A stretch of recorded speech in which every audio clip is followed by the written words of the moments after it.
So you live or work in Scotland, and you've probably heard the tax rules are, well, a bit different. But what does that actually mean for you, for your wallet? Well, today, in this discussion arranged by my tax accountant, we're going to break it all down. Ever looked at your payslip and just thought, how does this even work?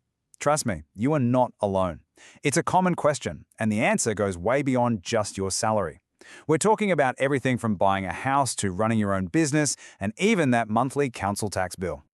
But don't you worry, we're here to make it all super simple. My tax accountant arranged this chat for that exact reason. So let's kick things off with the big one, the one that affects most of us, income tax.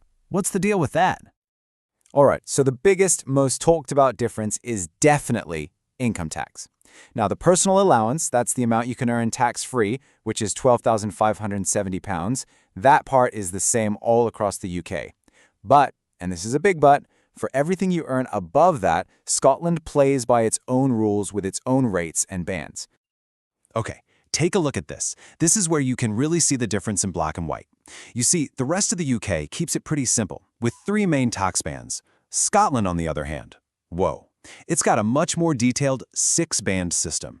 It starts with a 19% starter rate and goes all the way up to a 48% top rate. So, what does this actually mean for you? Well, it creates this really interesting split. It's not as simple as saying tax is higher in Scotland. It totally depends on what you earn. Because of that 19% starter rate, if you're earning, say, £20,000, you actually end up paying less tax than you would elsewhere in the UK. But the higher rates kick in much earlier. So if you're on a £50,000 salary, you could be paying over £1,000 more a year. But here's a fascinating flip side to those higher rates. They create a pretty powerful opportunity when it comes to your pension. You see, in Scotland, the tax relief you get on your pension contributions is tied to your highest tax rate. So for top earners, that can mean getting a whopping 48% relief. That can turn your pension into an incredibly smart tax planning tool. Okay, so we've talked salary, but the differences don't stop there. Not by a long shot. When you get to those big life moments like buying a house or starting a business, yep, you guessed it, Scotland has its own set of rules for that too. First things first, property. If you're buying a house in Scotland, you're going to hear the term LBTT. That stands for Land and Buildings Transaction Tax. Just think of it as Scotland's version of stamp duty, which you've probably heard of if you've looked at property anywhere else in the UK. And here's some really good news, especially for first-time buyers. The Scottish system is actually pretty generous here. You don't start paying any of this tax until the property price hits £175,000. That's a lot higher than the starting point in England, giving anyone trying to get on the property ladder a fantastic head start. Now, what about businesses? Well, there's some really tailored support available here too. The big one is the Small Business Bonus Scheme. I mean, this thing completely wipes out the rates bill for more than 120,000 businesses. That's huge. And on top of that, there are other handy reliefs for things like moving property within a company group or for charities buying buildings. So, we've covered your job and buying a house, but these unique rules actually follow you all the way home. They even affect your regular household bills, especially something as basic as your council tax.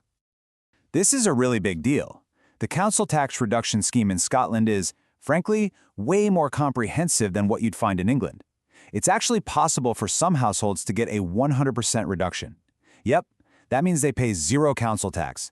That's a massive difference compared to many English schemes where the support is often capped, especially for working-age folks. And it's not a one-size-fits-all thing either. The support you can get is really personalized. Basically, they start with a base amount, and then they add on these things called premiums for your specific situation. Like if you have kids, if there's a disability in the household, or if you're a carer, it's all designed to get the help to the people who need it the most.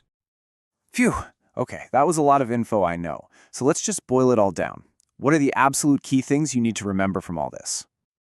Right, let's lock it in. 4 key differences. First, that 6-band income tax system, where lower earners can pay less and higher earners pay more. Second, for property, forget stamp duty, it's all about LBTT. Third, for your household, a much more generous council tax reduction scheme. And fourth, for businesses, that amazing small business bonus scheme. Got it? Good.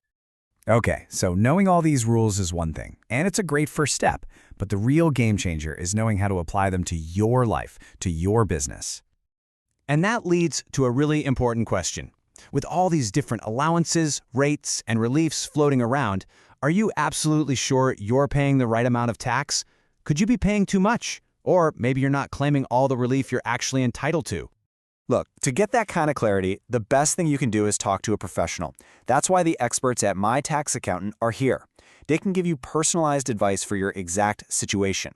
You can reach them easily on WhatsApp or just give them a call on 07854 255 375. Or you can shoot them an email at info@mytaxaccountant.co.uk. Because when it comes to Scottish tax, the real question isn't just about what you're paying, it's about the opportunities you might be missing out on.